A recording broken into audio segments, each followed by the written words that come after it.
Right, welcome to the first video. I'm going to explain to you the basic layouts of views. This is crucial for you to understand what view you are working with. If you're working with first angle and we're working with third angle, it will determine which view lies where on the page. Now if you mess this up, your whole drawing will be wrong. Right, so let's first work with first angle. Now this will be freehand drawing. The first angle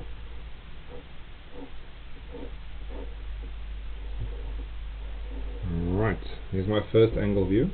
Now it's crucial there's a center line in the middle.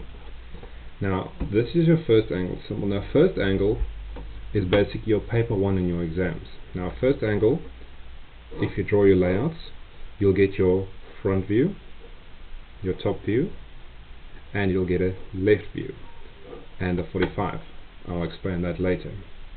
Now this is one drawing.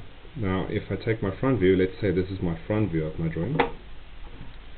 Now if I'm telling you I'm looking at a top view, I'm going to look at this front view. You're looking at a front view now from the top. So basically what's going to happen is this drawing is going to fall down like this, and that will be my top view. Now my front view is always in line with my top view, always. Now if I take my front view and I'm telling you I want to see a left hand view, alright, I'm going to look at it from the left hand side. So basically this is going to happen. Right, so by understanding the layouts, you'll understand what views you are working with. Now third angle is basically just the opposite. Third angle is all mechanical drawings. Most of the outside work that works with mechanical drawings works with third angle.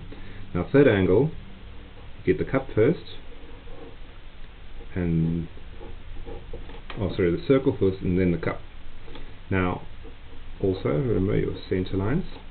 Now in this layout, your top is always on top, your front, like I said, is always below it or above it, but in this case below it, and then we're going to work with a right view and then your 45. So once again, there's my top view. Let's move it up. Top view, my front view, alright, and then my right view from the side. Now it's very, very important with both these layouts. You cannot place a front view or a top view next to your front view. Your heights have to remain the same. This drawing does not get higher or lower than when you move it around. The height doesn't change when I swap it around from this position to this position. That's the maximum height. You cannot go and tell me this is my front view and then from the side it's this high. You are basically defying physics. Right, so very, very important.